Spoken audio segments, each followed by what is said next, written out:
بسم الله الرحمن الرحيم. الحمد لله الذي فرض علينا صيام شهر رمضان، والصلاة والسلام على خير خلقه محمد الذي سن لنا قيام شهر رمضان. Ramazon oyi ro'zasini tutmoqni bizlarga farz qilgan Alloh taologa hamd va sanolar bo'lsin. Ramazon oyi kechalarini ibodatla bedor o'tkazmoqni bizlarga sunnat qilgan payg'ambarimiz Muhammad alayhissalatu vassalomga salovat va durudlar bo'lsin. Assalomu alaykum va rahmatullohi va barakatuh. Avvalo sizlarni barchalaringizni boshimizga soyabon bo'lib kirib kelgan yangi Ramazon oyi bilan tabriklashga ijozat bergaysiz. Alloh subhanahu va taolo bu oyni barchamizga xayrli, barakotli qilgan bo'lsin. Umid bilan kunduzlari tutadigan ro'zalarimizni dargohida qabul aylab, bu dunyoda yaxshilik, xayr, barakotga sababchi qilsin. Oxiratda barchamizga shafoatchi bo'lishini nasib etsin. Kechalari bedor bo'lib, tarovih namozlarida qilayotgan xatm Qur'onlarimizni qabul aylab, bu dunyoda barchalarimizni Qur'oni Karim hidoyatiga boshlasin. Oxiratda esa barchalarimizga Qur'oni Karimni shafoatchi qilsin. Azizlar, bu yilgi Ramazon oyidagi turkum suhbatlarimizni Ramazon tuhfalari deb atashga qaror qildik. Albatta Alloh taoloni siz bilan biz ojiz bandalariga ne'matlarini son-sanog'i yo'q. Lekin Ramazon oyida ana shu tuhfalar, ya'niki odatdagi ne'matlardan ziyoda yana bir qancha siz bilan biz ojiz bandalarga tuhfalarni Alloh taolo hadiya etadi. Oddiy holatdagi ilohiy ne'matlar siz bilan biz ojiz bandalarni sanog'imizga yetmaydi. Ya'niki sanab adosini topolmaymiz. Shu darajada ko'p ne'matlarni Alloh taolo siz bilan bizga ato qilgan. Ming afsuslar bo'lsinki, ba'zi bir inson toifasiga mansub insoniyatdagi birodarlarimiz mana shu ulug' ne'matni tushunib yetmaydilar va uni bergan zotga iymon keltirmaydilar. O'zini yo'qdan bor qilgan Alloh taoloni tan olmaydilar, inkor qiladilar. Alhamdulillah, Alloh bizga ana shu Allohni tan olish, u zotga iymon keltirish, u zotga taslim bo'lish va banda bo'lish baxtini muyassar qilgan.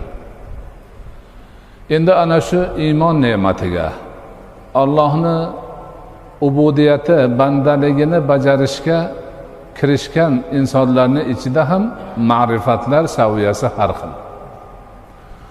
Ba'zi bir mo'minman, musulmonman deb yurgan azizlarimiz Alloh taoloni yaratuvchi zot deb tan oladilar. Alloh taolo meni yaratgan, menga ko'z bergan, quloq bergan, aql bergan, oyoq bergan, qo'l bergan degan e'tiqodni qiladilar.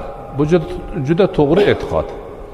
Haqiqatdan nafaqat katta a'zolar, balki kiprigimiz, badanimizdagi tuklarimiz ham hammasi Allohning yaratgani. Siz bilan biz insonlar ojizmiz. Bir tukni hammamiz qo'shilib urinsak yarata olmaymiz. İmkonimiz yo'q. Lekin biz iymon keltirgan Allohning bir o'zi butun maxluqotga hamma narsasini bergan. Endi ana shu Alloh meni yaratdi, ko'z berdi, quloq berdi bilan ish bitmaydi. Alloh yaratib insonga kerakli a'zolarni berib qo'yib bor ketaver o'zing endi demagan. Hozirgi yurgan holatimizdagi har bir narsani ham Alloh berib turadi. Men hozir sizlarga gapiryapman, nafas olib chiqaryapman. har bir nafas olishim Allohning amri bilan bo'ladi.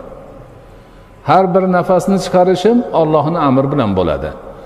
Agar bir marta nafas ola olmay qolsam, men yo'qman. Bir marta olgan nafasim chiqmay qolsa, tamomman. Mana shuni biz e'tiqod qilishimiz kerak. Allohning oniy ne'matlari, ya'niki insonning umrida doim birga bo'ladigan ne'matlari bu son sanoqsiz. Men bugun o'zimni eski ko'rgan qadrdon bir odamni uchratdim. Ko'rish bilan odatdagi gap so'zlar, tinchmisiz, omonmisiz, xayriyat ko'radigan kun bor ekan degan gaplarni haligi odam eshitib turib, qattiqroq gapiring, qulog'im eshitmay qolgan deyapti. Ko'rdingizmi?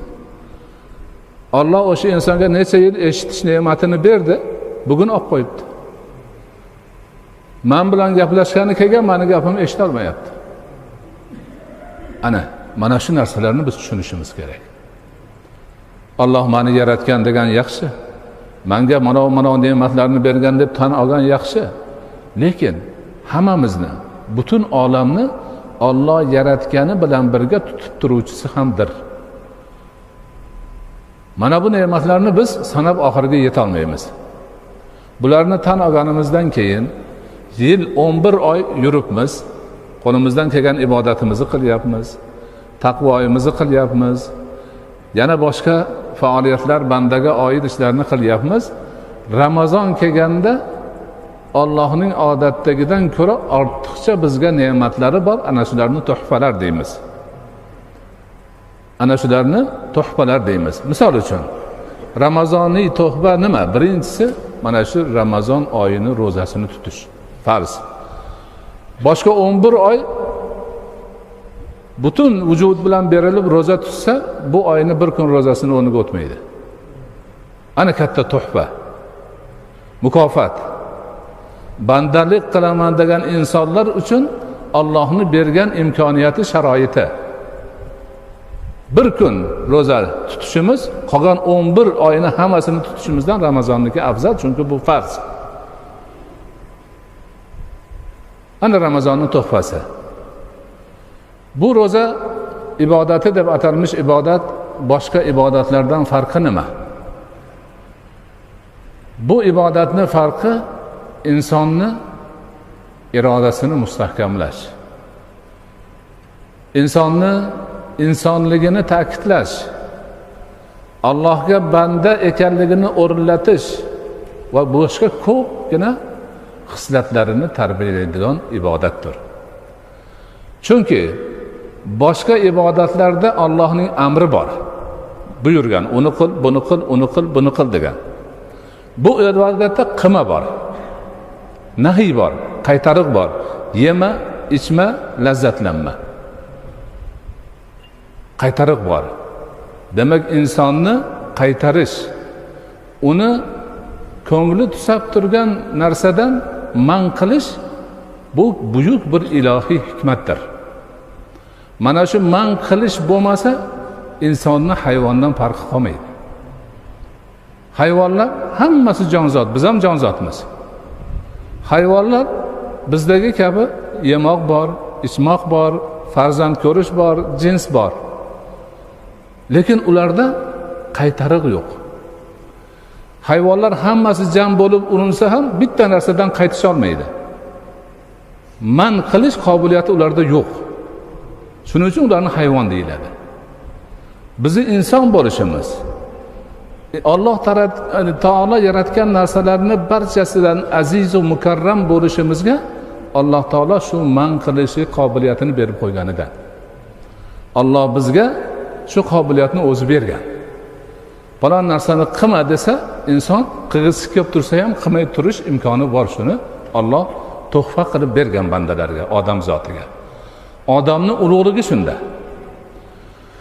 Bu man qilish demak hikmati, bu man qilish ishini tarixi odam ota, momo Havvo insoniyatni yaratilish tarixiga qaytadi.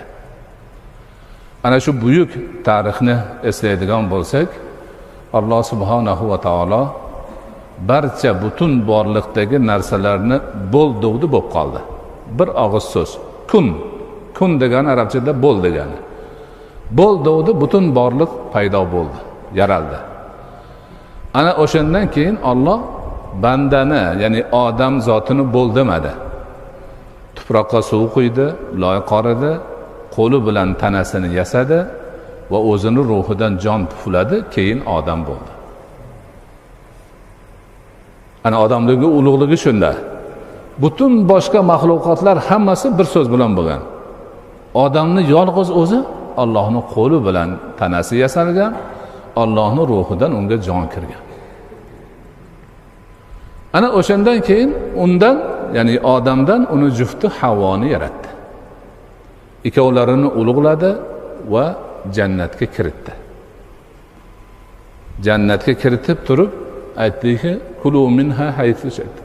Nimani xohlasanglar yelaring. Illa dedi, mana o'sha daraxtdan yemalaring. Bir dona daraxtdan yemaysizlar dedi. Qolgani jannat to'la meva-cheva, xushtaam narsalar, insonni ko'zi ko'rib, qulog'i eshitmagan, xotirasiga kelmaydigan go'zal narsalar turibdi, xohlaganinglarni yeylar. Ammo bitta mana shu daraxtga tegmaylar. Man qildi. Ana o'sha yerda nima bo'ldi? Shayton vasvasaga soldi, odam bilan Havo haligi ig'voga uchib narsani yeb qo'ydi. Ana shu yerdan keyin Hazrati Odam tushunib yetdi. Allohning man qilgan narsasi irodani mustahkamlash uchun ekanligi. Insonni hayvondan ajratib turgan narsa ekanligi. Va o'shunda darhol tavbaga tashlandi va Alloh tavbasini qabul qildi. Ana jannatda juda ko'p narsa bor edi. Xohlaganini yeyaversa bo'lar edi. Faqatgina bitta bir dona daraxt man qilingan edi mevasi. Shariatda ham shunaqa. Hamma narsani qilaveringlar degan man qilgan narsasi juda oz. 11 oy halol narsani yeb bir oygina chidagin deydi. Mana u halol, mana u halol, mana u halol, mana u harom faqat ehtiyot bo'l deydi. Lekin shu harom, ehtiyot bo'l, man qil degani odamni odam qiladigan narsa shu. Chunki ko'ngli tortib turibdi, imkoni bo'lib turibdi, o'ziga yoqib turibdi, lekin o'zini tiyyapti, yemayapti. Nimaga? Allohning nahiyidan qo'rqyapti. Mana shu yerda bandaligi yuzaga chiqadi.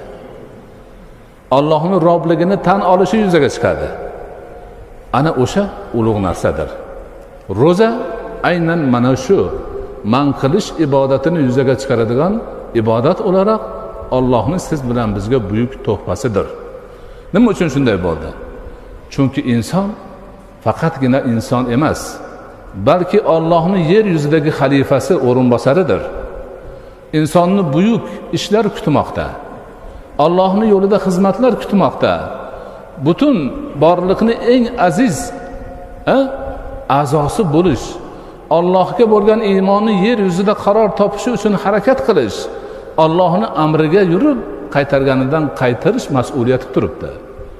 Bu buyuk mas'uliyatni ado etish uchun iroda kerak. Iroda kerak, qat'iyat kerak, mashaqqatni ko'tarish, man qilingan narsalarga chidash qobiliyati kerak. Mana shu qobiliyatni aynan roza yuzaga chiqaradi. Mana shu qobiliyatni aynan roza shakllantiradi. Shuning uchun bir oy tutadigan rozamiz bizni qolgan 11 oyda haligi man qilingan narsalardan tutilib yurishimizga xizmat qiladi. Bu esa Allohning buyuk bir to'hfasidir. Ulug' bir ne'matidir va buni siz bilan biz g'animat bilishimiz. Rozani kelishini intiqlik bilan orzu qilib kutishimiz ham shuning uchundir. Bu oyni bayramga aylantirishimiz ham shuning uchundir. Bu oyni qulay fursat deb bilishimiz ham mana shuning uchundir. Ana mana shu haqiqatni biz yaxshi anglab yetadigan bo'lsak, ana undan keyin Ramazonni boshqa buyuk to'hfalari haqida so'z ochsak bo'ladi. O'sha to'hfalardan biri hozir siz bilan bir jamlanib turgan tarovih namozi. Boshqa oylarda tarovih namozi yo'q. Siz bilan biz bedor bo'lib, rohatni, farog'atni, qandaydir ishtiyoqlarni tashlab, bu yerga kelib tahorat qilib, Allohning baytiga yuzlanib, Allohga iymon e'tiqod bilan u zotning buyuk kalomini tinglashga bel bog'lashimiz Ramazonning buyuk bir tuhfasidir. Ramazondan boshqa oyda bu narsani qila olmaymiz. Imkonimiz yo'q, Alloh buyurmagan. Rasululloh sunnat qilmagan, sahobalar amal qilmagan. Bu buyuk tuhfa esa har bir inson uchun bu dunyoni, oxiratni baxtidir, saodatidir. Tutgan ro'zani foydasini aytdik. Endi o'qiladigan Qur'on, eshitiladigan, tinglanadigan Qur'onning savobi bu ham cheksizdir. Ro'za qiyomat kuni shafoatchi bo'lib bandalarning qo'lidan tutib Allohning oldida shafoat beradi. Robbim, bu bandang meni tiriklik chog'ida tutgan edi. Ro'za tutaman deb qiynalgan edi, chanqagan edi, och qolgan edi. Men shafoatchiman. Buni jannatga kiritgin deydi.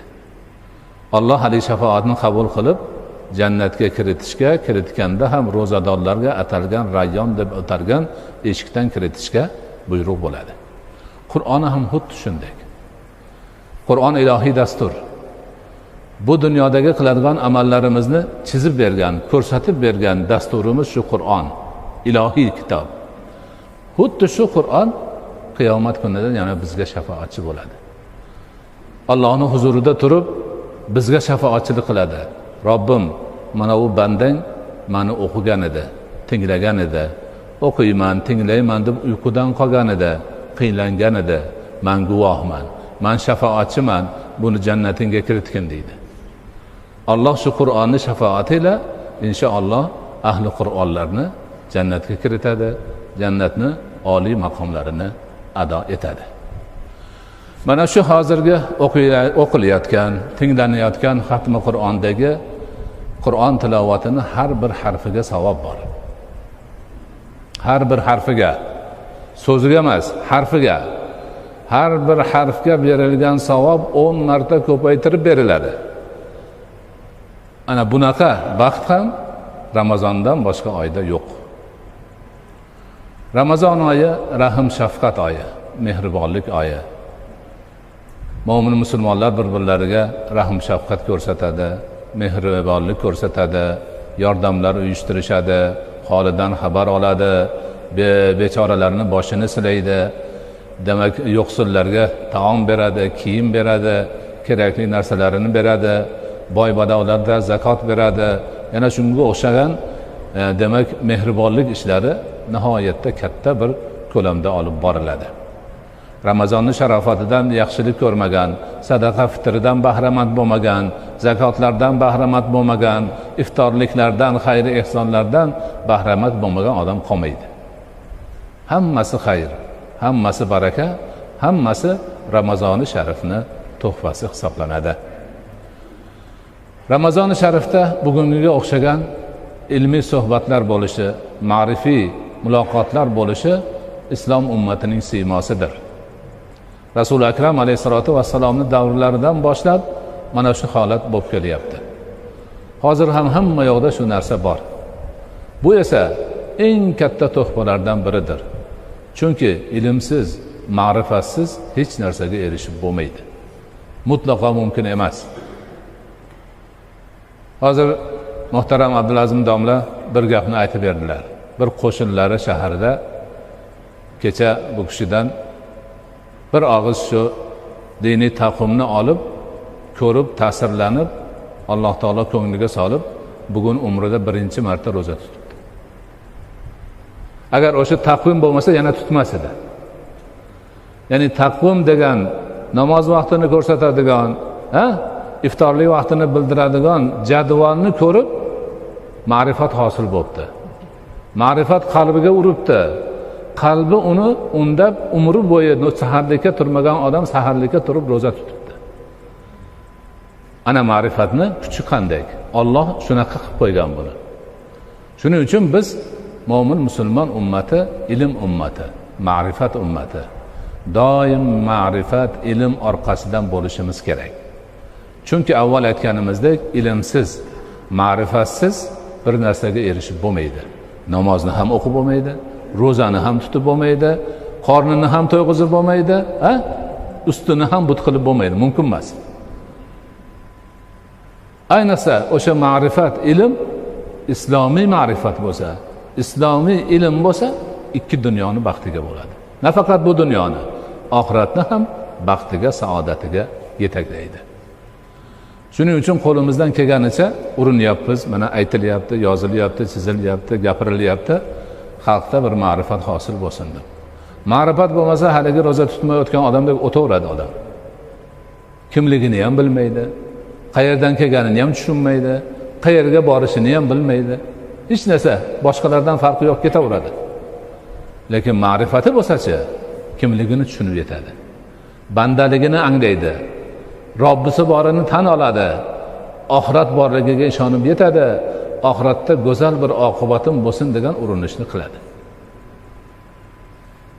Biz ayniqsa mas'uliyatimiz juda katta. Chunki musulmon ummatining a'zolarimiz. Buyuk bobolarni nabiralarimiz. Ma'rifati bilan butun dunyoga dong taratgan ulug' allomalarni, ajdodlarni davomchilarimiz.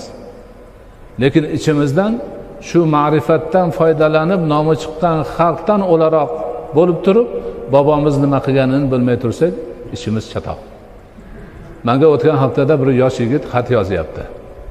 Mani buvim deydi, ko'chadan bir o'ris xotinni olib kelib, uydagi mebellarni chizish tartibini o'zgartiryapti deydi. Yaponiyada shunaqa bir ta'limot chiqqan. Odamni o'tiradigan o'rindig'i qanday bo'lish kerak, nimalari, mebellari qanday turish kerak, uyni nimasiga, dizayniga qarab odamning baxti bo'lar ekan. Musulmonman deydi. Otam palonchi, bobom Buxoriy deydi. Yaponni olib kelib, mebelini qo'yib, uni qayoqqa burishni o'ris xotindan so'rayapti. Shu bilan baxtli bo'lmoqchi. Ehtimol jannatga ham kirmoqchidir. Bu qanday gap bu? Hech bo'lmasa aqli tortmaydimi? Men o'zbekman. Ota-bobom musulmon bo'lgan ekan. Bu ota-bobom bo'lgan musulmonlik nima ekan deb qo'ymaydimi hech bo'lmasa? Qani bobom meni nimaga ishongan ekan? Momom qanaqa nima uchun namoz o'qigan ekan deb o'ylab qo'ymaydimi? Ana ma'rifatni yo'qligi, tushunchani yo'qligi, oqibati nima bo'lishi? Pul sarflayapti, mol sarflayapti, birovni olib kelib uyidagi tushiradigan anjomlarning tartibini undan so'rayapti. Shu bilan baxtli bo'lib qolmoqchi. Holbuki baxti, saodati ota-bobosining ta'limotida hamma qilib kelgan narsada turibdi. Uni kutib turibdi, intiq bo'lib turibdi. Shuni borib bir kun, ikki kun urinsa o'rgan oladi. Lekin unga haligi holat yo'q. Ana shu e'tibordan bizni bugungi o'xshagan ma'rifiy suhbatlarimiz, boshqalarimiz inshaalloh foydali bo'ladi degan umidimiz bor. Hammani mana shu haqiqatni tushunib yetishga undashimiz kerak. Harakat qilishimiz kerak. Kunimiz bekor o'tmasligi kerak. Modomiki biror kunda biror narsa o'rganmasak, bu bizning baxtsizligimiz. Alloh bergan umrni behuda sarflaganimiz, Alloh bergan ne'matga nonko'rlik qilganimizdir. Ana ilm, ma'rifat, xayr, baraka, yaxshilik, ezgulik hammasiga urinishimiz kerak. Ramazonning tuhfasi shu. Ana shu narsalarni bizni esimizga soladi. Ana shu narsalarni xotiramizga keltiradi. Bularni xayr barakaligini tushunib yetishimizga xizmat qiladi. Inshaalloh keyingi suhbatlarimizda ham mana shunga o'xshagan xalqimiz, elimiz, yurtimiz, mo'min musulmonlar uchun kerakli bo'lgan tushunchalarni taqdim qilishga davom etish niyatimiz bor. Barchalaringizdan duo umididamiz. Duo qilasizlar inshaalloh. Alloh taolo bu Ramazonni hammamizga xayr barakaga sababchi bo'lishini nasib qilsin. Xo'p, ba'zi bir odamlar yozma ravishda savollar yuborishibdi. Qisqacha mayli javob beraylik. Xo'p. Sajdaga sahv qilganda bir tomonga salom berib keyin sajdaga sahv qiladimi yo ikki tomonga salom berib keyin sajdaga sahv qiladimi? Savol shundan iborat ekan. Namoz o'qiyotganda sajdai sahv bo'lganda bir tomonga salom berib turib sajdai sahv qiladimi yoki ikki tomongami degan ma'no.